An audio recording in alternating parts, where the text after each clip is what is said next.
Bonjour mesdames, rebonjour. Je suis Géna Boitard, directrice de la Maison Rose Bordeaux. Bienvenue dans ce nouvel atelier en ligne. Aujourd'hui, on va parler conseils et exercices kinésithérapie avec Marion Dubès qui est kiné. Et le thème qui nous réunit aujourd'hui, ce sont les troubles de la sexualité, les troubles intimes et l'auto-rééducation. Cet atelier vous est proposé par Rose Up Association. Maintenant, vous connaissez bien ces ateliers. Je fais quand même un petit rappel sur les outils qui nous permettent d'interagir et de répondre à toutes vos questions parce que nous sommes là pour ça. Vous pouvez poser vos questions Q&R dans le dispositif Q&R ici. Donc bonjour à toutes, bonjour Véronique, Séverine, etc. qui vous entendez bien tout à l'heure. D'accord. Vous avez aussi la possibilité de converser avec le chat ici et bien sûr on va parler sans tabou aujourd'hui et toutes vos questions sont bien sûr anonymes. Nous sommes aussi en rediffusion sur Facebook pour information. Et ben, je te laisse te présenter et nous présenter Oui, l'organisation de l'atelier. ouais. Donc je suis Marion Dubès, je suis kinésithérapeute, j'exerce en libéral avec mon associée Valérie Tessier que vous avez vu la semaine dernière. Et on est spécialisées toutes les deux en scénologie et en périnéologie. Et puis on anime des ateliers à la Maison Rose depuis 3 ans et demi, depuis l'ouverture. Et là, c'est la première fois qu'on fait un atelier sur les troubles de la sexualité. Donc, j'ai pensé à faire un petit PowerPoint pour animer l'atelier, comme si on était à la Maison Rose entre nous. Voilà. Super, et bien là, tu peux partager ton écran. On va commencer Donc, comme je ça. partage mon écran, d'accord. Ouais, donc tu peux Du coup, comme afficher. ça, je peux commencer peut-être et puis vous m'arrêtez et je ferai des pauses aussi pour voir s'il y a des questions. Voilà, de temps en temps, on fait des pauses pour. J'ai déjà des personnes qui m'ont partagé des questions en amont D'accord. j'ai une première aussi question sur le Zoom. Alors, je Est-ce que vous t'invite à. voyez l'écran? Non. Oui, on le voit très bien. Il est D'accord. en diaporama, mais parfait. Parfait. Donc du coup, nous allons parler de la gestion et l'autorééducation des troubles de la sexualité en kinésithérapie. Donc que en kinésithérapie. Donc pour introduire cet atelier, c'était pour faire un rappel comme quoi 8 femmes sur 10 déclarent avoir des troubles de la sexualité après un cancer et jusqu'à 2 ans après. J'ai mis également les statistiques que vous voyez en dessous, correspondant aux femmes présentant un trouble de la sexualité au cours de sa vie sans maladie. C'est 30 à 50%. C'est intéressant de savoir ça parce que comme disait Justine Henrion, sexologue qui a fait le webinaire la semaine dernière, elle demandait souvent comment était la sexualité avant le cancer ou avant la maladie, parce qu'il va avoir des répercussions en fait sur le après. On n'en parle pas, c'est tabou. Parce que déjà il y a un manque d'information, le corps médical est focus sur votre guérison et c'est très très bien, hein. Mais du coup il y a plein de questions qui restent en suspens. Voilà. Et puis pour la durée, dans le sens où les troubles de la sexualité, ce qui ressort, c'est que ça peut être long, mais on peut toujours s'en sortir. Et ça, je crois qu'il faut le retenir. C'est hyper important. Et que la prise en charge va être multidisciplinaire. Pourquoi? Parce qu'on va pouvoir agir chacun à notre niveau et qu'on est vraiment un travail d'équipe. Et qu'il faut vous entourer de tout le monde en fait. C'est comme ça qu'on aura une efficacité. Donc bien sûr votre oncologue et votre gynécologue qui seront là pour choisir les traitements adéquats et leur parler de vos effets secondaires, du médecin traitant aussi qui peut communiquer entre tous les thérapeutes, le kiné, je vous expliquerai nous où, pourquoi on peut agir, dans quel but. Le sexologue, bien sûr, qui à mon avis, qui a une place hyper importante. Justine Dorian, la dernière fois, nous a vraiment expliqué énormément de choses. Les psychologues, avec des thérapies dites TCC, thérapie cognitivo-comportementale, et le MDR, qui sont pour le stress post-traumatique à la base, mais qui a un rôle dans les troubles de la sexualité. L'ostéopathie, la thérapie manuelle, bien sûr, parce que on va le voir, il y a peut-être besoin de travailler sur des dysfonctions osseuses, articulaires, qui mettent en tension les muscles et donc le périnée, et créer des spasmes et donc des douleurs à la pénétration, par exemple. Le nutritionniste ou micronutritionniste, vous allez comprendre pourquoi, parce qu'en fait, avec tous les traitements, ça peut détruire la flore vaginale. Et si la flore n'est pas avec les bonnes bactéries, si je peux dire ça comme ça, bah, du coup, il va avoir encore plus de sécheresse vaginale ou d'atrophie, voilà. Et puis, bien sûr, les médecines douces qui, à mon sens, ont une part hyper importante aussi, parce qu'on sait que le stress, par exemple, crée une inflammation des tissus et un manque d'oxygène des tissus. Et s'il y a ça, eh ben, ça veut dire que du coup, il va y avoir plein de contractions musculaires et ça va être un cercle vicieux par rapport à la douleur. Donc l'acupuncture, le shiatsu, la sophrologie, la naturopathie, la méditation, il y en a plein. J'en oublie, mais voilà. Je continue. Oui. Ouais, donc les traitements et leur effet sur la sexualité, on remarque que selon les traitements donc de chimiothérapie, d'hormonothérapie, radiothérapie et autres, que ça peut créer, et souvent les plaintes sont sur l'atrophie vaginale. J'expliquerai si vous voulez, j'ai fait une diapo pour ça. La sécheresse vaginale aussi, les dyspareunies. Alors, les dyspareunies, ce sont les douleurs à la pénétration. Il peut avoir des douleurs à la pénétration à l'entrée, ce qu'on appelle dyspareunie superficielle. Et ensuite, il y a les douleurs à la pénétration en profondeur. C'est deux choses différentes et sur lesquelles on agit différemment. Ensuite, il y a le vaginisme, où les muscles du périnée sont tellement serrés à l'entrée du vagin qu'il est impossible de mettre même un doigt ou un tampon.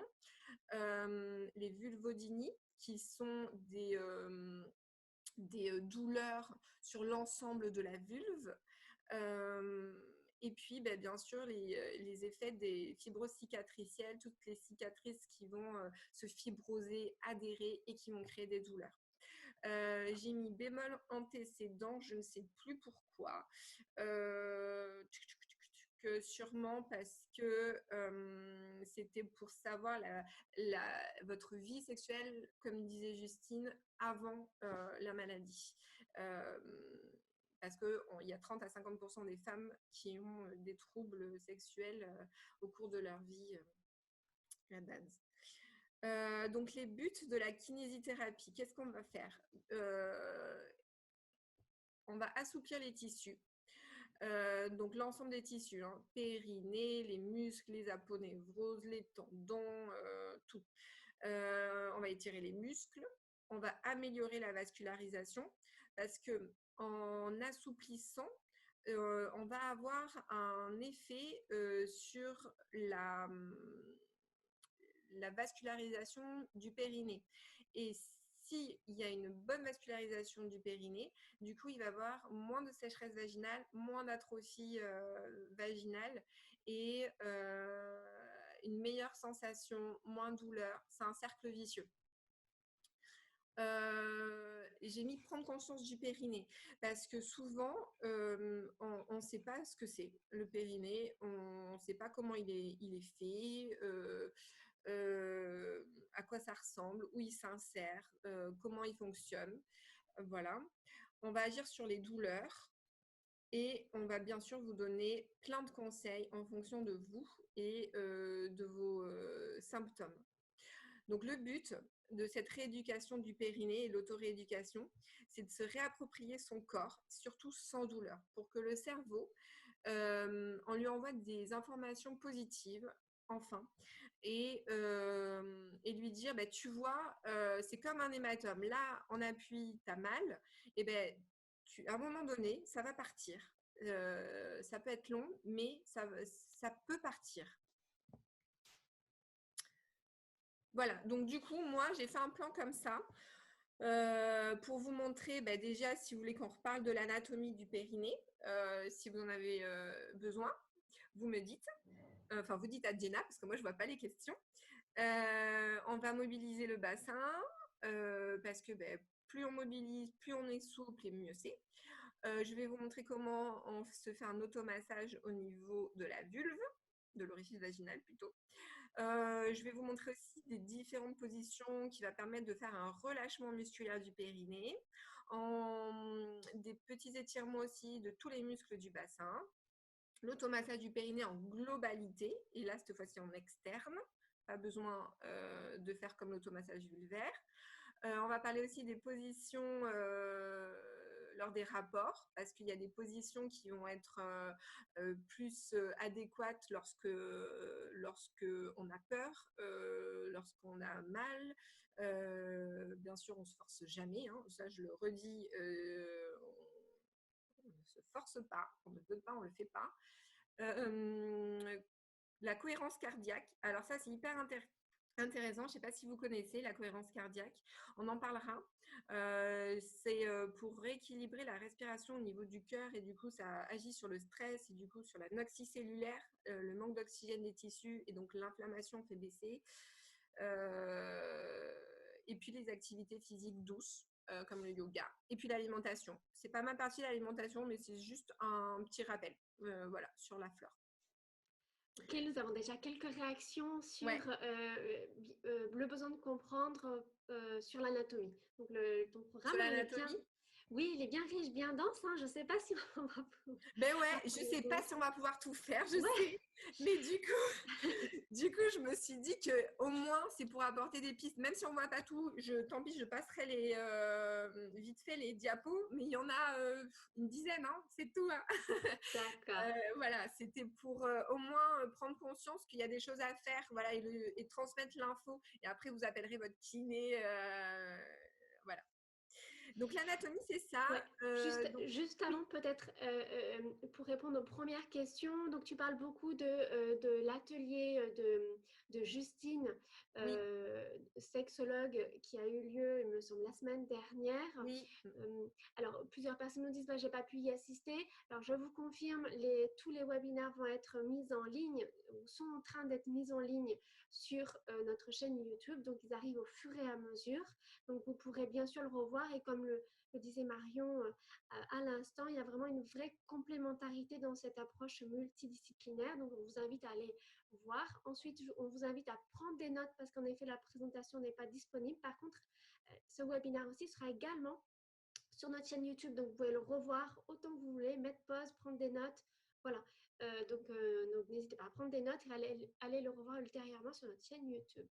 Et anatomie, plébiscité. Ok, donc ben oui, mais de toute façon, alors c'est vrai que on n'a pas d'éducation sexuelle. Et je sais pas d'ailleurs s'il y en a en scolarité, je ne sais rien. Je me pose la question, mais c'est vrai que pour un homme c'est facile. Il a son sexe à vue d'œil. Nous non. Il faut prendre un miroir déjà. Donc l'anatomie. Là, vous voyez la planche anatomique.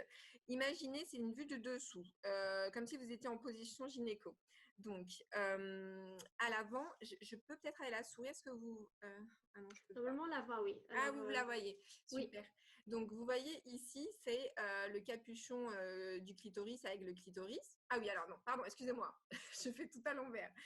Le périnée. Il s'insère en avant sur le pubis, en arrière sur le coccyx et latéralement sur les ischions. Les ischions, ce sont les petits os pointus que vous sentez sous les fesses. Si vous mettez les mains sous les fesses, vous allez sentir, c'est des petits os que vous pouvez faire rouler. Vous voyez qu'en fait, on dit le périnée, mais c'est un ensemble de muscles. Un qui part comme ça, qui entoure ici la vulve, vous voyez? Donc, au niveau et il est traversé par plusieurs orifices. Donc, tout en haut, nous avons le capuchon du clitoris avec le clitoris. Un petit peu en dessous, le méa urinaire pour faire pipi. Ensuite, en dessous, l'orifice vaginal. Et encore un peu plus bas, j'ai perdu ma souris, l'anus. Et ce périnée, il a une forme de losange et va faire un hamac et va soutenir les organes pelviens, donc la vessie, l'utérus et le rectum.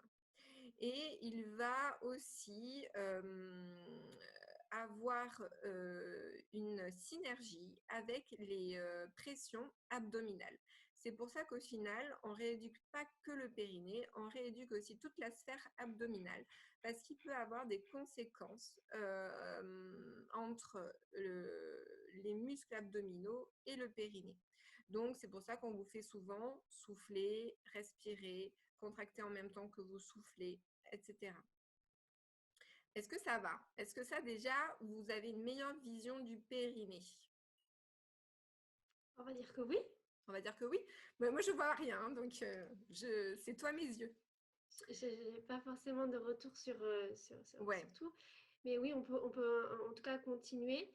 Et juste pour te donner une indication aussi, les massages dont tu parlais, oui. euh, Vous voulez le voir maintenant? en tout cas, voilà, c'est un sujet que plusieurs personnes remontent aussi d'intérêt. D'accord. Donc, on va y passer. Alors, juste avant, je vais quand même donner toutes ces petites astuces au quotidien. Oui, Juste, j'énumère. Quand on a des troubles de la sexualité et qu'on a les muqueuses irritées ou qui brûlent ou qui démangent, il y a des petites choses à mettre en place. Déjà, il faut éviter de porter des vêtements serrés. Surtout là, vous savez, ces jeans qui sont tout serrés de partout, même avec l'abdomen, c'est pas bon. Donc, on évite de porter des vêtements serrés. Le mieux, c'est de porter des sous-vêtements en coton. Vérifier aussi les composants de la lessive parce que comme les muqueuses sont irritées, ça peut encore plus irriter.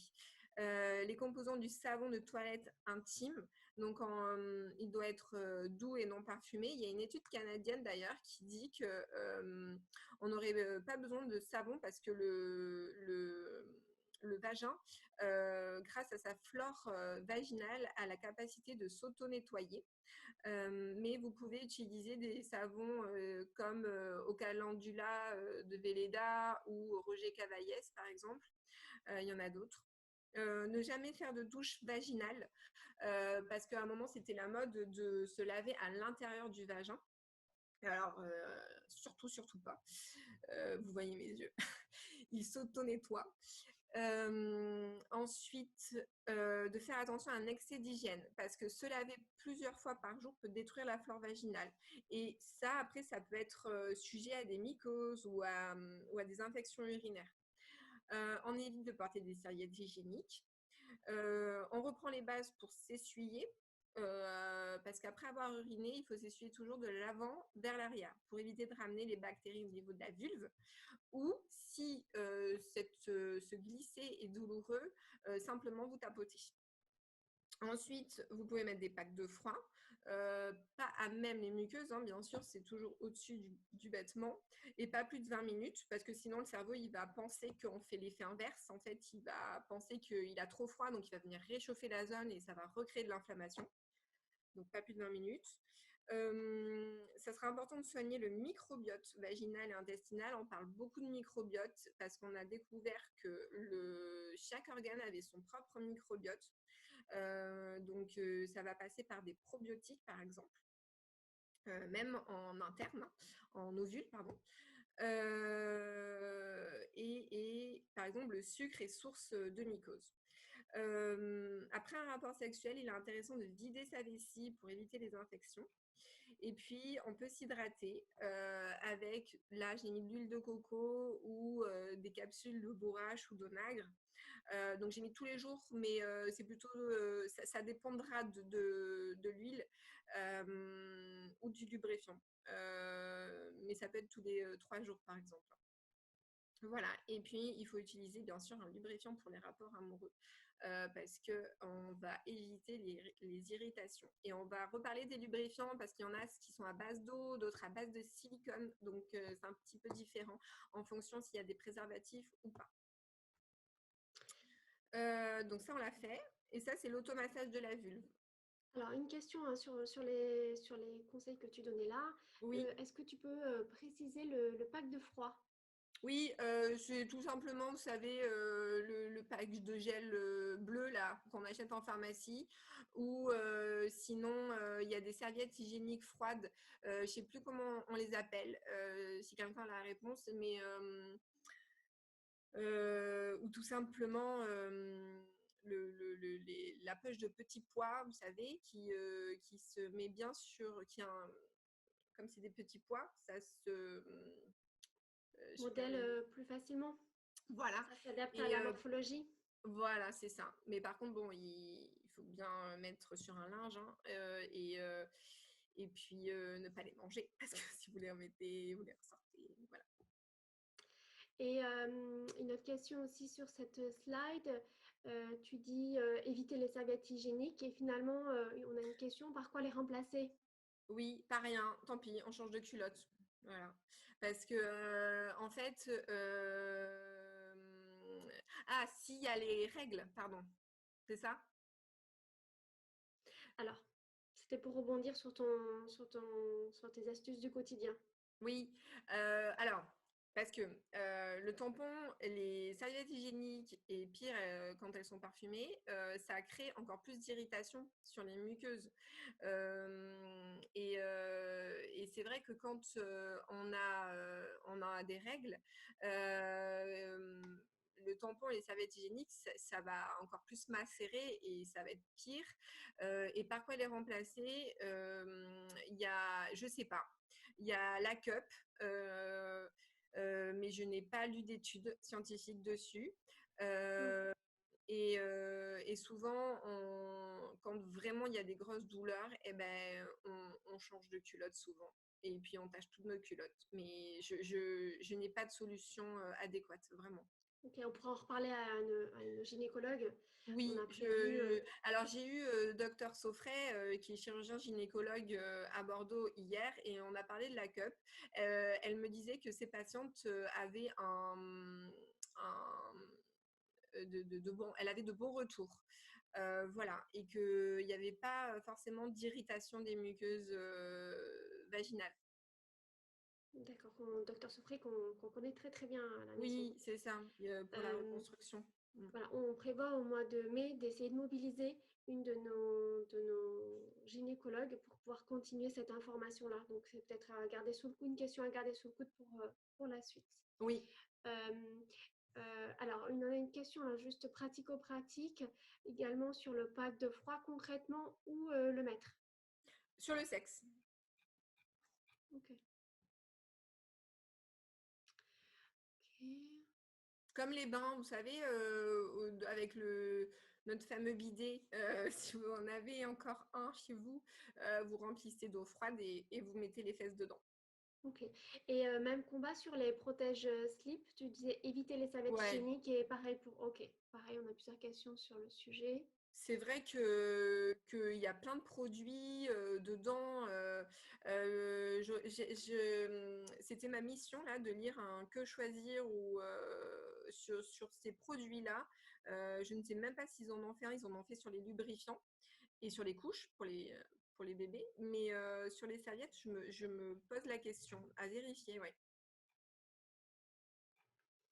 D'accord, on va pouvoir poursuivre. Oui, Et après, j'ai d'autres questions plus au cas par cas.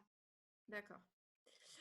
Donc du coup, là, est-ce que vous voyez la photo de la vulve? C'était pour vous montrer à quoi ça ressemblait. Parce qu'en fait, la vulve, c'est tout ça. C'est le clitoris, le méa urinaire, l'orifice vaginal avec les petites lèvres sur le côté et les grandes lèvres. Et nous, on va venir masser ici et la partie inférieure.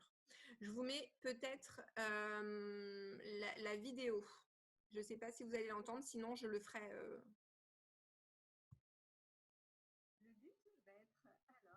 Attendez, je crois que je vais mettre plus de son. Ouais, un peu plus fort, ouais. Vous pouvez augmenter, mesdames, le son de votre ordinateur.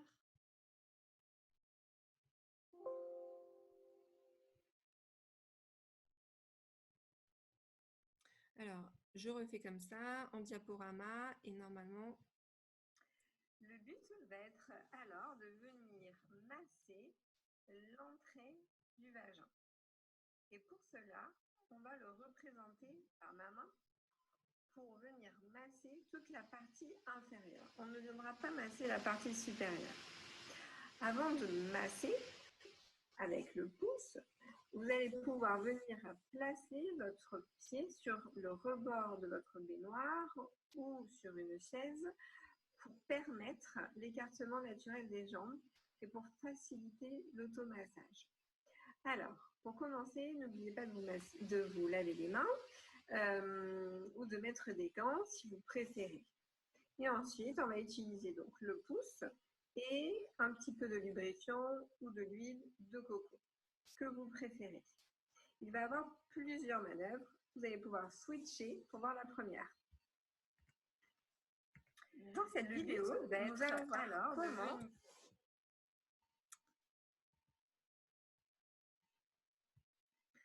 pour ce premier mouvement, vous allez placer votre pouce avec un petit peu d'huile de coco à l'extérieur de l'orifice vaginal. Vous allez sentir comment réagissent les tissus sous le pouce. Est-ce que les tissus vont rejeter le pouce? Est-ce que c'est douloureux? Est-ce que les tissus dessous s'assouplissent comme si une neige fondait au soleil? Et puis vous restez plusieurs secondes et vous vous déplacez petit à petit, toujours en restant un petit peu, jusqu'au demi-cercle. Vous redescendez et vous recommencez de l'autre côté. Déjà, rien que de faire ça, ça va permettre de donner d'autres informations que la douleur au cerveau et de se dire « Ah ben finalement, c'est pas si douloureux, je reste ».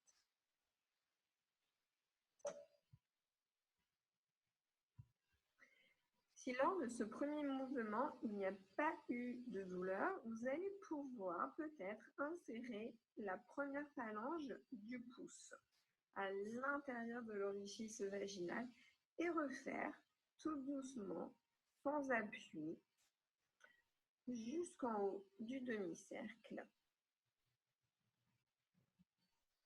et revenir vers le bas, puis faire l'autre côté. On se déplace à chaque fois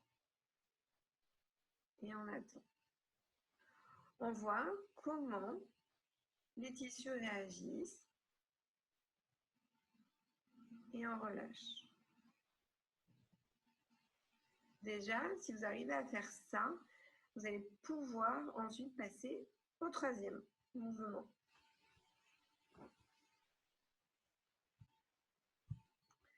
Le troisième mouvement va être de mettre le pouce. Vous pouvez commencer à l'extérieur du vagin.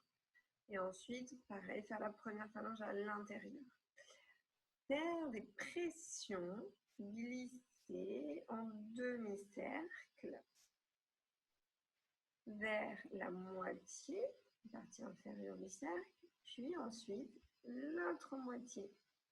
Nous ne sommes pas dans la préparation à l'accouchement où on étire en même temps qu'on masse vers l'anus.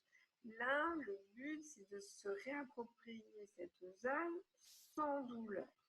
Donc, on fait tranquillement, en appui, un petit peu ou pas du tout. À vous de gérer vos sensations. Ça va toujours? Pour ce premier moment, du coup, il en reste deux. Ça va être des manœuvres de circonduction, de rotation.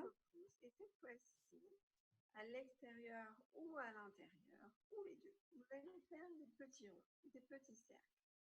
Toujours dans le même sens. Et vous allez remonter jusqu'au demi-cercle. Et puis vous redescendez. Et puis vous faites de l'autre côté. Et vous redescendez. Donc des petits cercles dans un sens. Et ensuite, vous ferez des petits cercles dans l'autre sens. Et la dernière.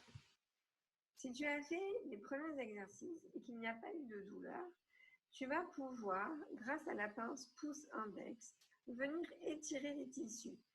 Tu vas venir pincer, étirer, et tu relâches, et tu te déplaces. Pincer, étirer, et tu te déplaces. Toujours jusqu'au demi-cercle, à moitié, dans un sens, et puis dans l'autre. Voilà. Dans les prochains posts, nous verrons comment masser. Jenna, je te laisse la parole. L'ensemble de tes vidéos, c'est ça, hein? C'est ça pour l'automassage de l'orifice vaginal, oui. D'accord. Alors, sur ce sujet, j'ai pas de questions, mais alors déjà, j'ai un petit retour sur la partie anatomie. C'était très, très clair, donc top. Et voilà, des questions aussi sur les slides précédentes. Une question pratico-pratique. Tu as parlé de s'hydrater et avec de l'huile de coco en attendant. Ah oui. Hein. Ah. On t'entend en écho.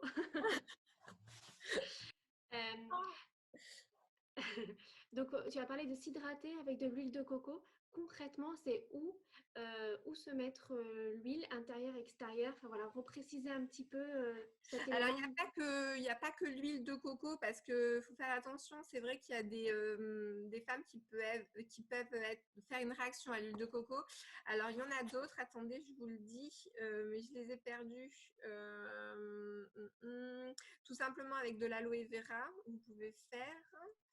Et avec de l'huile d'onagre ou de l'huile de bourrache ou même carrément avec de la crème d'acide hyaluronique comme la cicatridine et le replance. Ce sont des crèmes d'acide hyaluronique qui ne sont non hormonales. Donc, vous pouvez y aller. Donc, concrètement, en fait, ça peut même se mettre dans tout le vagin. Donc, mais intérieur et extérieur? Oui, exactement. D'accord. Donc, avec le pouce, en fait, vous en mettez et vous allez pouvoir rentrer carrément la première phalange et badigeonner. Il a été montré que si on hydrate le tiers inférieur du vagin, ça va faire comme une aspiration tout le long, en fait, du vagin. Donc, tout le vagin va être hydraté, rien qu'en faisant le tiers inférieur. Donc ça, c'est intéressant. Parce que ça veut dire qu'on n'est pas obligé d'aller avec le doigt jusqu'au fond, quoi. D'accord. Et alors justement, il y a une autre question sur est-ce qu'il y a des huiles qui sont non recommandées en cas de cancer hormonal? Justement, on entend un peu de tout sur Internet, nous dit l'une des participantes. Alors oui, alors il y a des crèmes qui ne doivent pas être utilisées, qui sont à base d'œstrogène en fait. Mais ça sera plutôt une question à votre oncologue. En tout cas, sur les crèmes de cicatridine, d'aloe vera ou de replance, là, ça a un très bon pouvoir hydratant et vous pouvez l'utiliser même en cas de cancer hormonodépendant. D'accord. Et en particulier, l'huile de bourrache et d'onagre dont tu parlais juste à l'instant, elles sont déconseillées ou non? Non, elles peuvent. En fait, il y en a qui sont en forme de capsule où on introduit la capsule où dedans il y a l'huile au fond du vagin et qui va se diffuser partout. Voilà, c'est soit en forme d'huile ou soit en forme de capsule. Ok. Alors ensuite, à quel rythme faire ces massages? Est-ce que c'est tous les jours, 2 fois par jour? Comment ça se passe? Le mieux, c'est déjà tous les jours, même 5 minutes. Rien que de toucher s'il y a des grosses douleurs, déjà, ça permet de dire au cerveau, attends, finalement, c'est pas que douloureux cette zone. Là, je vais pouvoir commencer déjà à toucher. Donc, même 5 minutes, souvent, mes patientes, elles le font sous la douche ou juste après. Comme ça enfin, on se déshabille pas rien que pour faire ça. Voilà, c'est dans la continuité en fait. Mais c'est important de le faire tous les jours, voilà, pour rééduquer le cerveau et rééduquer toutes ces informations nociceptives sur cette zone. D'accord. Et pour continuer sur les huiles et les produits, est-ce qu'on peut utiliser l'huile d'amande douce pour le massage interne-externe? Alors ça, je déconseille quand même, hein, l'huile d'amande douce parce que il peut avoir des réactions du fait de l'inflammation et de l'irritabilité des muqueuses. Les autres sont mieux par rapport aux muqueuses. Voilà. Mais l'amande douce, c'est très bien après pour la peau, pour s'hydrater partout, mais pour les muqueuses, non. Ok. Et justement, tu parlais, c'est peut-être pas des ovules vaginales, tu parlais en tout cas de capsules. Et Oui, on a une c'est question. pareil, hein. C'est Ok. pareil. Mm. Cela a-t-il un intérêt de mettre des ovules vaginales pour la flore vaginale? Des probiotiques vaginaux, oui. Bien sûr que ça a un intérêt pour refaire toute la flore. Là, il y a souvent les gynécologues le conseillent de faire 3 mois d'affilée parce que selon les marques, ça va être de 3 à 7 jours tous les soirs. Parce qu'après, bah, il est intéressant de s'allonger, de se coucher pour pas perdre l'intérêt.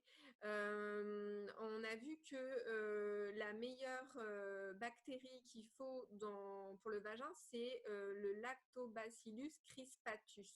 C'est la marque Physioflore. Mais il y en a d'autres. Hein. Il y en a d'autres. En D'accord. probiotiques vaginaux, je parle. Oui, là c'est pareil, hein, reparlez-en avec votre gynécologue Exactement. qui Parce qu'il y en pourra a plein d'autres que moi, conseiller. je ne connais pas. Hein. Ok.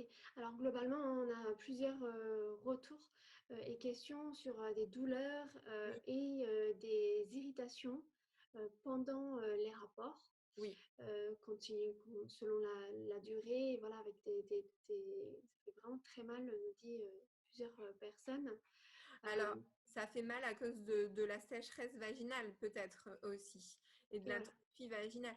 Parce que, alors là, c'est l'atrophie, la sécheresse vaginale. Donc, il y a plusieurs causes au niveau de la sécheresse vaginale. Elle peut être donc forcément hormonale parce que les œstrogènes jouent sur la lubrification du vagin. Elle peut être médicamenteuse. Par exemple, on sait que certaines pilules, certaines molécules peuvent augmenter la sécheresse vaginale. Infectieuse, il y a des infections, il faut faire attention si vous n'avez pas d'infection, parce que urinaire par exemple ou autre, qui pourrait causer une sécheresse vaginale. Et puis après, il y a toute l'affaire psychologique, parce qu'il va être important dans ces moments-là de, de bien faire attention à la phase d'excitation par rapport à la lubrification, avec une bonne phase de préliminaire, de désir. Mais ça, vous reverrez le Le webinaire webinaire de de Justine. ouais, ce sexologue De qui cette... pourra ouais, qui pourra en effet venir compléter. Euh, Et après, il y a l'hygiène de vie. Par exemple, on sait que le tabac va créer un effet vasoconstricteur des muscles et donc empêcher le débit sanguin. Et du coup, les muscles, ils vont pas apprécier, ils vont se contracter. Donc, ça va réaugmenter la douleur et la sécheresse vaginale. L'alcool aussi parce que ça a un effet déshydratant et puis le stress, la fatigue et l'hygiène excessive. Donc il faudra bien sûr mettre du lubrifiant. Donc ce qu'on disait là à base d'eau ou à base de silicone. ouais, Euh, on a plusieurs questions hein, sur le sujet. Ouais, alors attendez, je prends ma fiche pour pas dire de bêtises. Oui, c'était ça. Parce que en fait, à base de silicone, ça a un effet 5 fois plus lubrifiant que à base d'eau. Et mais on ne peut pas les utiliser en fonction du préservatif parce que ça détruit. Attendez. Oui, non, c'est pas ça. C'est que si vous avez un rapport avec le préservatif, c'est bon. Vous pouvez l'utiliser à base d'eau et à base de silicone. Et celui à base de silicone a un effet 5 fois plus hydratant et lubrifiant qu'à base d'eau. Celui à base d'eau, il faudra en remettre souvent. Mais il faut faire aussi attention à base de silicone, ne pas trop glisser aussi et de plus rien ressentir. C'est l'huile de coco qu'il faut faire attention. Si vous savez de l'huile de coco pour lubrifiant, il faut faire attention s'il y a un préservatif parce que ça a un effet détergent, destructeur sur le préservatif parce qu'en latex. En latex. Voilà, c'était ça là. Pardon. C'est clair ou pas? Parce que là, même moi. Oui, c'est bon. Oui, c'est clair. Après, voilà, en effet, c'est pareil, une gynécologue ou votre gynécologue peut aussi vous orienter sur les produits et sur certaines marques de lubrifiants. Alors, plutôt deux questions pour revenir un petit peu sur certains effets secondaires. Une personne nous dit, est-ce que la chimiothérapie peut déclencher une vulvodynie? Oui. Et quels sont les bons gestes du coup? Oui, en fait, la vulvodynie, c'est vraiment la douleur de l'ensemble de la vulve. Et à voir s'il y a des démangeaisons associées, les brûlures, et ça va créer du coup peut-être un vaginisme avec une impossibilité d'avoir une pénétration ou de mettre un doigt dans l'entrée du vagin.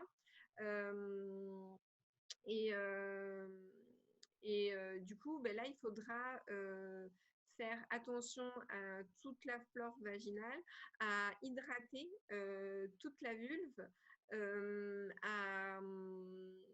alors ça veut dire avec carrément de l'acide hyaluronique, hein, le Replance ou la cicatridine, par exemple. Il faudra faire attention à ne pas l'irriter. Et puis ensuite, il y a toute la sphère de rééducation périnéale sur la vulvodynie qu'on peut faire voilà, avec son kiné. Et là, avec les auto-rééducations que je vais vous montrer, rien que le massage de l'orifice vaginal va permettre aussi de réappréhender cette zone et tout doucement venir étirer tranquillement les muscles autour. Et une autre question, une personne aimerait avoir plus d'informations sur les traitements des dyspareunies. Ah, alors les dyspareunies, pourquoi déjà il y a des douleurs à la pénétration? Est-ce que c'est parce qu'il y a une sécheresse vaginale qui fait que forcément les muscles vont se serrer autour parce qu'il y a les douleurs, il y a la mémoire du corps qui ne veut pas avoir mal. Il y a plein de choses superficiellement.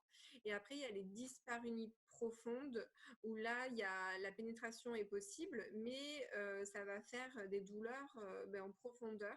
Et souvent, ça peut être de l'endométriose. Et autres, hein. Enfin, mais c'est différent. Voilà. Et pareil, il va falloir voir comment est la stabilité des organes pelviens, travailler sur ces dysfonctions. Il y a des choses à faire en ostéopathie, en kiné, oui. C'est clair ou pas? Je pense qu'il y a des questions complémentaires, on les prendra. Une précision aussi sur la slide que tu présentes là. Sécheresse vaginale, cause hormonale. Est-ce que tu peux expliquer un peu plus? Oui, en fait, par rapport aux causes hormonales, c'est parce que vous savez que les oestrogènes permettent d'éviter la sécheresse vaginale, de mieux lubrifier. Et quand il n'y a plus d'œstrogène, on aura plus tendance à être sèche. Par exemple, avec le traitement d'hormonothérapie ou à la ménopause ou lorsqu'il y a un allaitement ou lors du premier trimestre de grossesse. Voilà, c'est ça les causes hormonales en fait. Ok, il y a plusieurs personnes qui nous parlent du laser. Oui, alors là, le laser, non, c'est pas ça. Donc le laser, là, en bas, vous voyez, il y a plusieurs choses à faire. Alors, l'atrophie vaginale, en fait, c'est un peu différent de la sécheresse vaginale, mais ça va avec. L'atrophie vaginale, c'est le fait que il n'y a plus de volume de pulpe sur la muqueuse vaginale et que le vagin la paroi, la cavité vaginale se rétrécissent en fait. Et le laser, ça permet justement de repulper, d'hydrater, de reprendre du volume de cette muqueuse qui tapisse le vagin. On réépaissit en fait. Ça va recréer, on régénère les cellules, ça va recréer du collagène, des fibres d'élastine, etc. Le laser, il faut en faire selon les médecins 4 environ séances espacées de 3 à 5 semaines et refaire une par an.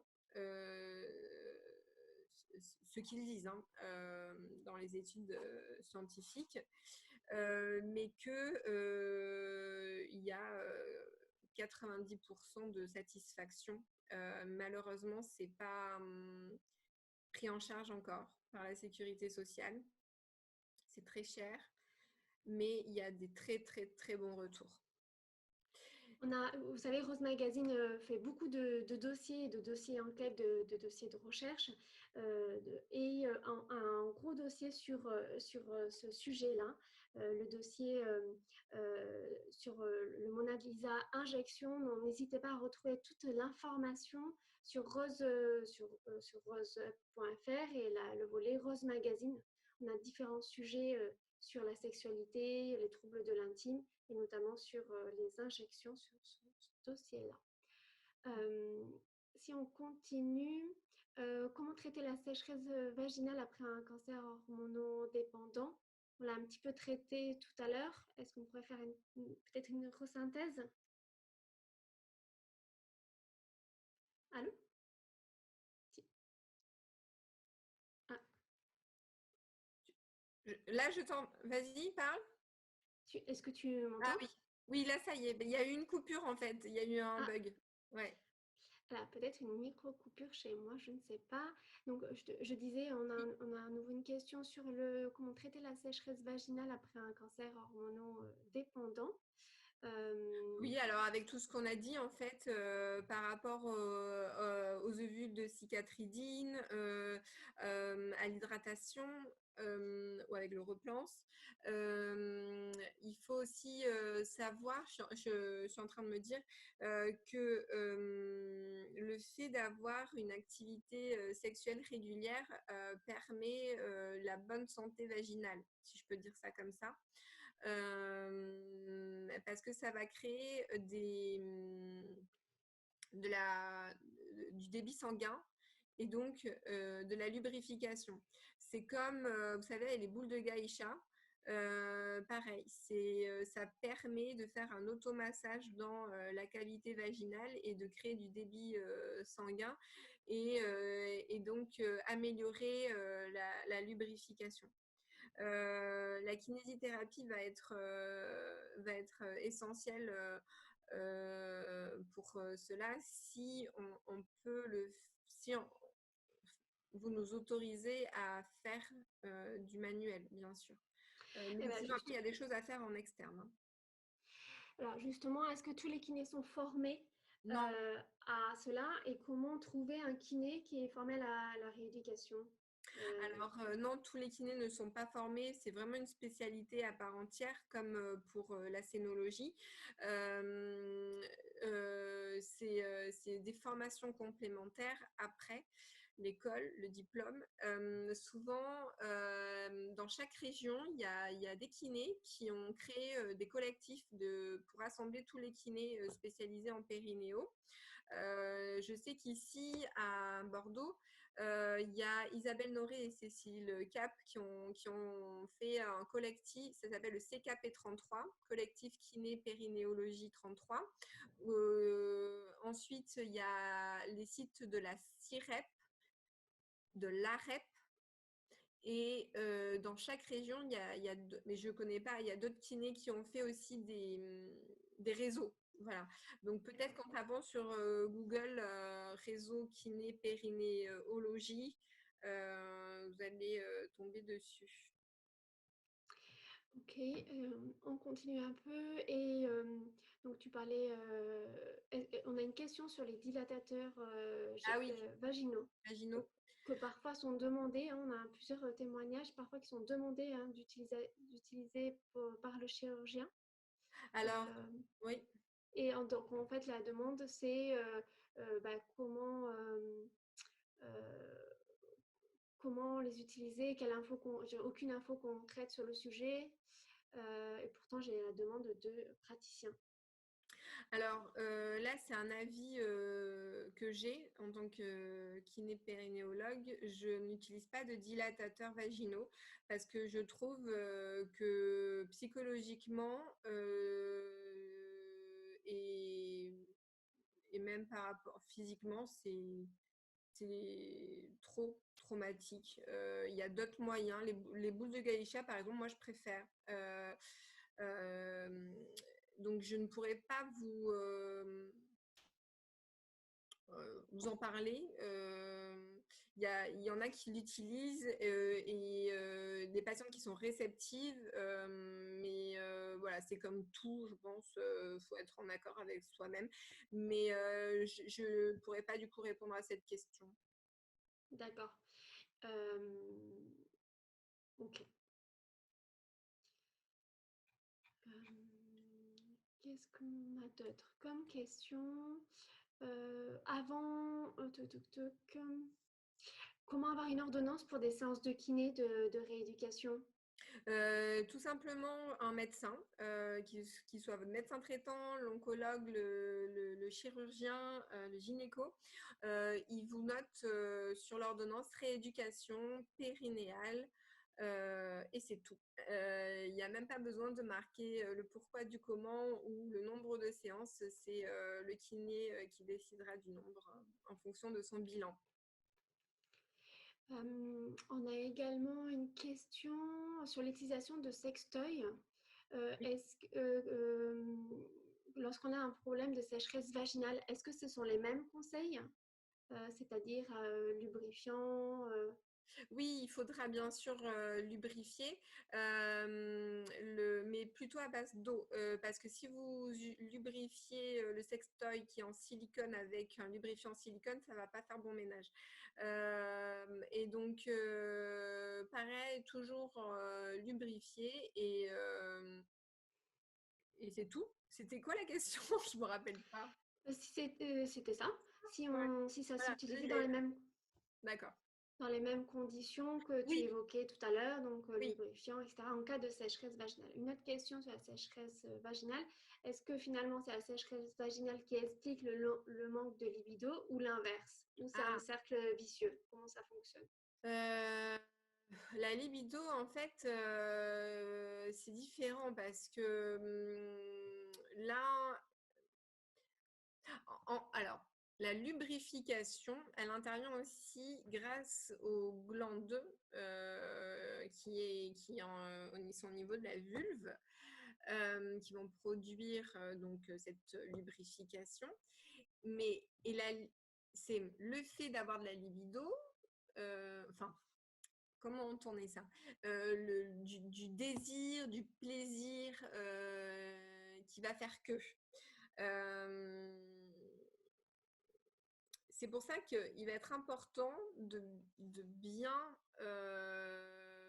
faire monter cette phase d'excitation. Et là, ce sera le rôle de la sexologue. Et Justine en parle, il me semble, dans son webinaire sur la libido. Mais c'est pas le fait d'avoir... Enfin, c'est sûr que si on a une sécheresse vaginale et qu'on a des douleurs et qu'on a mal, on va pas avoir envie. Hein. Mais c'est pour ça que c'est multidisciplinaire. Il faut agir des deux côtés. Je réponds pas franchement à la question, mais là, je peux pas le faire en fait. Sur ton programme de l'atelier, là, on n'a pas diffusé l'ensemble de... C'est pas grave.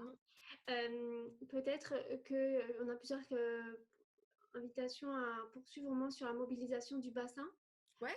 notamment dans le cadre de l'atrophie vaginale. Est-ce que tu aurais des exercices et peut-être qu'on peut se donner rendez-vous pour la suite? Ça serait peut-être comme ça, il y avait beaucoup de contenu. On essaie aussi de répondre au mieux à vos questions-réponses. Donc, on essaye de trouver l'équilibre entre vous transmettre de l'information et répondre à vos questions personnalisées. Donc, tout ce qu'on n'aura pas pu voir, on pourra refaire un petit peu le point de ce qu'on a vu et ce qu'il y aurait à poursuivre et on se donnera rendez-vous. Alors, comme vous voulez, comme tu veux, est-ce qu'on arrête là et on reprend plus tard ou je monte la mobilisation du bassin La mobilisation du bassin, ouais, ce serait pas mal. Alors, la mobilisation du bassin, en fait, donc là, je l'ai fait sur le ballon, mais bien sûr, vous pouvez vous mettre sur votre chaise. Hein. C'est pareil, c'est juste que sur la chaise, ça sera un peu moins souple, évidemment, mais ce sont des mouvements que vous allez pouvoir faire du coup vers l'avant et vers l'arrière, comme si vous vouliez faire un dos rond, un dos creux.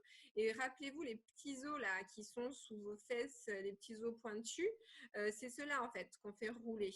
Et c'est ça aussi qui va permettre de détendre toute la zone fessière, le périnée. Alors, il n'y a pas que ces exercices-là, il y en aura d'autres, mais c'est déjà un début. Et vous pouvez vous servir aussi des jambes pour augmenter l'amplitude. Soit vous faites un petit peu, soit grande. Donc c'est un avant-arrière et là on fait les inclinaisons comme si vous vouliez rapprocher la taille d'un côté puis de l'autre ou soulever un petit os pointu et puis l'autre. Pareil, à but de faire de la mobilisation mais aussi comme un massage. Bien sûr, on a les jambes écartées, un peu plus grand que la largeur du bassin pour être bien stable. Et vous voyez que finalement, mes pieds et mes épaules ne bougent pas trop. Hein. Ce sont vraiment, je vais chercher dans le bassin et dans le bas du dos. Attention, si d'ailleurs il y a eu des opérations style arthrodèse hein, au niveau du dos. Vous n'allez pas pouvoir faire des grandes amplitudes. Il faut bouger, c'est recommandé, mais pas avec des grandes... amplitudes parce que je n'ai pas pu vous voir j'ai pas pu faire de bilan donc je préfère rester prudente dans ce que je dis. Et ensuite là ce sont des petits ronds qu'on fait dans un sens et dans l'autre. Donc vous voyez, je commence petit, il y a vraiment que le bassin et les lombaires qui bougent. Et ensuite, hop, on s'aide des jambes et là, on peut aller vraiment mobiliser partout. On peut le faire sur une chaise, toujours hein, celui-ci, mais bien sûr, ça va être des petits mouvements et ça va être un peu moins souple, mais on peut le faire. Hein. Voilà, et dans l'autre sens. Pour la mobilisation du bassin, c'est tout ce que j'ai mis comme diapo. Parce que comme il y en avait plein, voilà, déjà si vous faites ça, c'est...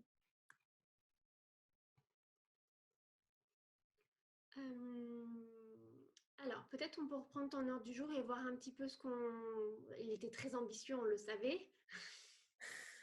Mais c'est super, beaucoup de personnes te remercient pour tous ces conseils. J'espère que ça vous... Au moins, c'est pour faire passer le message qu'on est une équipe et qu'on travaille vraiment tous ensemble et qu'il y a plein de choses à faire et il ne faut pas rester seul quoi, dans votre coin, consultez, entourez-vous. Voilà. Du coup, il y avait après aussi des positions, peut-être celle-ci, si tu veux, les positions pour relâcher le périnée, parce qu'on nous dit tout le temps de contracter le périnée. Et s'il y a une sécheresse vaginale, une atrophie, des douleurs, souvent, ce sont des périnées qui sont dits hypertoniques. Ça veut dire que on est tout le temps en contraction, on relâche jamais. Et on sait que pour une pénétration, il faut être relâché, quoi. Même si après ça va se contracter et que c'est très bien parce qu'un périnée, pour avoir des bonnes sensations, il faut avoir un périnée efficace. Donc un périnée efficace, un périnée qui sait se contracter mais aussi se relâcher. Ça vous dit? Non? Allez, si, allons-y. Ah oui, alors là, ça me passe en fait à Pour chaque ce fois premier toutes les vidéos quand je cours, laisse le truc. Ouais, donc tac, tac. Donc c'était celle-ci. Donc là, on va laisser tomber en fait les genoux sur les côtés et tout simplement dans votre imaginaire, vous allez faire comme si vous relâchiez le périnée. Donc comme si soit l'image de la fleur qui s'ouvre ou soit comme si la neige fondait au soleil. Vous voyez, c'est cette sensation-là que vous devez retrouver quand les jambes sont écartées. Dans cette position-là au sol. Si vous n'y arrivez pas, ben, tout simplement, vous allez venir contracter à fond le périnée, encore plus vers le haut. C'est l'ordre, c'est je retiens l'envie de faire pipi, je retiens l'envie d'avoir un gaz. Et ensuite, vous relâchez comme si vous étiez une fleur qui s'ouvrait. Et voilà, c'est cette sensation-là qu'on veut. Je suis sûre que tout le monde le fait derrière son ordinateur. Il n'y a pas les caméras pour... Moi-même, je le fais en parlant. Donc, du coup, il y avait cette autre position-là où le but va être de ramener les genoux en fonction de la souplesse aussi, bien sûr, et d'écarter les genoux. Pareil, là, le but, c'est en même temps de faire un étirement, de bien relâcher le périnée. Toutes ces positions-là sont plus à même d'avoir un périnée relâché. Et la dernière, c'est la position de la petite grenouille où vous vous mettez, si vous pouvez bien sûr, comme ceci et de bien relâcher. Donc attention, il y a toujours cette phase où si on n'y arrive pas, on contracte à fond et on relâche. Le relâchement est plus difficile que la contraction souvent, hein. Voilà. Est-ce que tu as d'autres, dans ton ordre du jour, hein, Oui. des petites choses? Je prends plus de questions du coup pour essayer d'accélérer un petit peu et vous donner un maximum d'informations. Alors, du coup, là, j'avais mis des exemples d'étirements des muscles qui s'insèrent sur le bassin. Parce qu'on sait que, par exemple, les muscles comme le piriforme ou l'obturateur interne vont avoir un rôle sur le périnée et les douleurs, donc périnéales et de la sexualité. Donc, il faut s'étirer, en fait. Donc là, par exemple, c'est un étirement avec la jambe qu'on met sur le côté et le buste tourne, on presse contre son thorax et on tourne la tête et les épaules en même temps. Et ça va tirer dans la fesse. Ensuite, il y avait celui-ci aussi qui, pareil, va venir étirer des muscles de la fesse où là, vous voyez cette position avec le genou qui est bien écarté sur le côté et on ramène le genou plié vers le thorax. Toujours, bien sûr, vous soufflez, vous rentrez le ventre pour les étirements, vous essayez de maintenir une dizaine de secondes et vous relâchez. Et c'est bien de le faire 5-6 fois de chaque côté. Hop. Ensuite, il y avait celui-ci, c'est l'iliopsoas. Pareil, on le fait parce que ça a une importance sur le périnée. Là, tous ces étirements-là sont spécifiques pour l'autorééducation du périnée. Donc, vous avez vu ce que j'ai fait là avec mon bassin. Faut faire attention, je vais le remettre. Il faut faire attention à ne pas se laisser partir vers l'avant. Laissez le bassin partir vers l'avant. Et on fait toujours vers l'arrière. Et on fait l'autre côté aussi. Voilà, Alors, ensuite, oui. tous ces exercices de remobilisation du bassin sur le ballon, sur une chaise qu'on a vu, les étirements, etc. À quelle fréquence, c'est une question qui revient souvent, à quelle fréquence les faire? Tous les jours, une fois par Ouais, tous semaine? les jours, même si vous en faites que 2 ou 3, 5 minutes ou 10 minutes, mais tous les jours, c'est le mieux. Mais de toute façon, j'ai envie de dire que quand on parlait la dernière fois par rapport au grand pectoral, le fait de ne pas pouvoir monter le bras, c'est important de s'étirer tout le corps, tous les jours. On devrait le faire tous les matins, ou tous les soirs, ou tous les jours. Voilà. Donc, c'est même que 5 minutes. Hein. Là, par exemple, on est assise. Ben après, il faudra venir s'étirer. Alors là, je le fais parce que j'ai pas de soucis, mais on fera voilà, comme on peut. Et pareil pour les jambes et pour le dos. Ok. Et dans ton ordre du jour, il y avait un intérêt pour les positions dans les rapports. Oui, parce qu'en fait, quand il y a des douleurs lors des positions, les études ont remarqué que si il y avait des positions qui permettaient de faire moins de pénétration en profondeur, ben, c'était moins douloureux et que du coup ça augmentait le plaisir, donc la lubrification et d'où l'activité sexuelle régulière. Donc ça va être par exemple des positions où vous, mesdames, vous allez pouvoir contrôler la profondeur en étant dessus ou des positions sur le côté en cuillère où vous allez pouvoir maîtriser aussi par rapport à la position de votre bassin la profondeur de la pénétration du sexe de monsieur.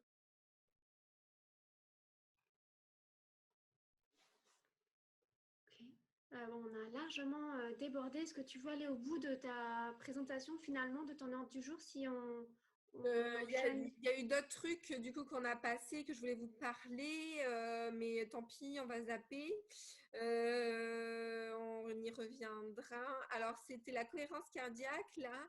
La cohérence cardiaque, en fait, il faut retenir le chiffre 365, parce que c'est à faire 3 pour 3 fois par jour. 6 pour 6 cycles respiratoires et pendant 5 minutes et tous les jours de l'année. En gros, il faut inspirer par le nez et souffler par la bouche.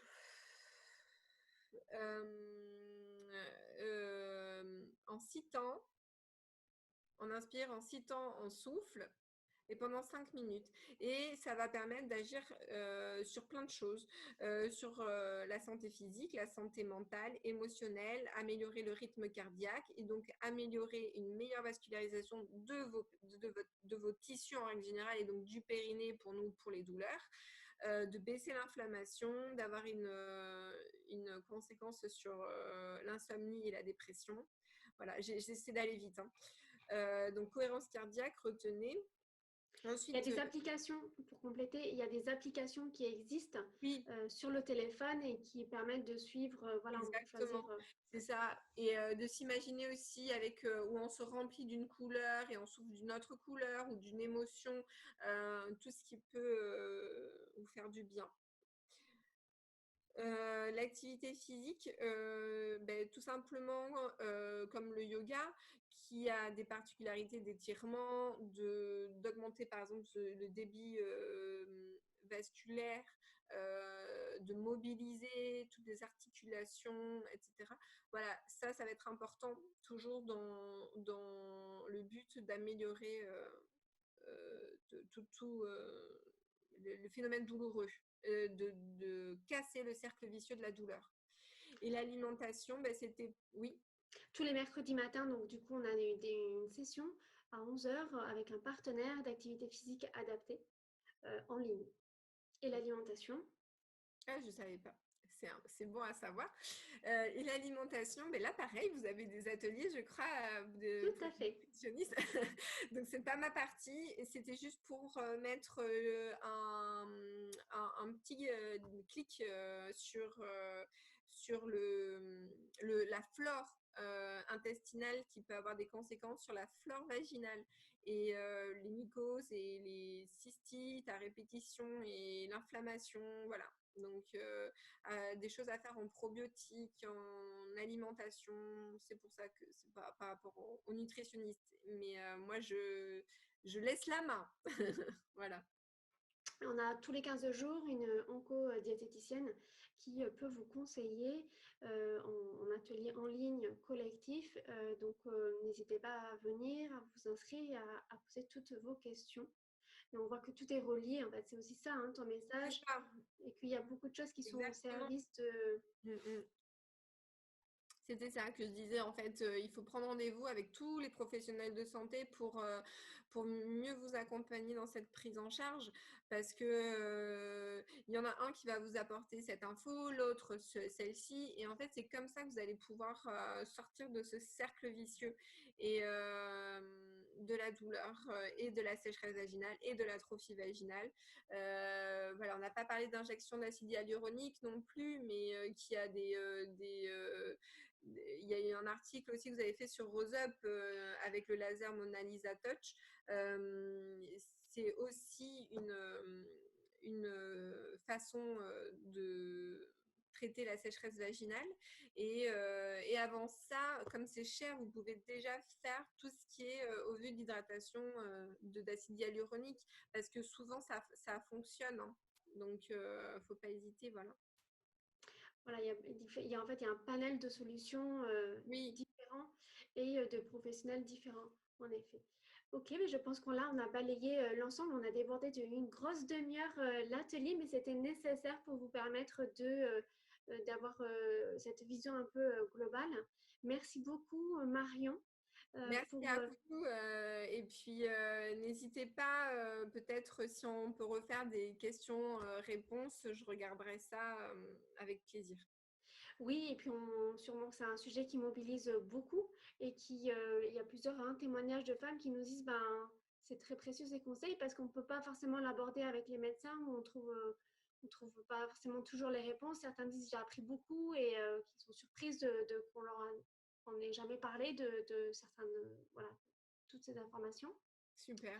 J'ai pas pu non plus prendre toutes les questions personnalisées pour essayer de jongler entre vous transmettre l'information, toutes les vidéos et répondre à vos questions. Mais j'espère que ça vous a été dans tous les cas précieux et utile. Donc, cet atelier vous a été proposé par Rose Up Association. Un grand merci Marion. On peut retrouver toutes tes vidéos sur ta page Instagram, Visiosain. Oui, c'est ça. Ouais. Et la vidéo de ce webinaire sera disponible, comme je vous le disais, sur YouTube dans quelques jours.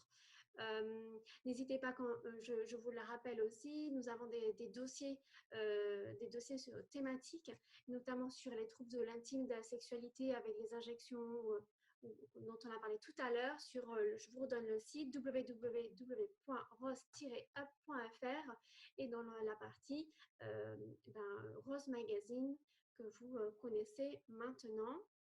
Pour continuer à nous soutenir, vous pouvez adhérer ou renouveler votre adhésion sur notre site internet. Et on vous remercie d'avoir suivi cet atelier et on vous donne rendez-vous très bientôt. Bonne journée à toutes et encore merci à vous. Bonne journée, au revoir.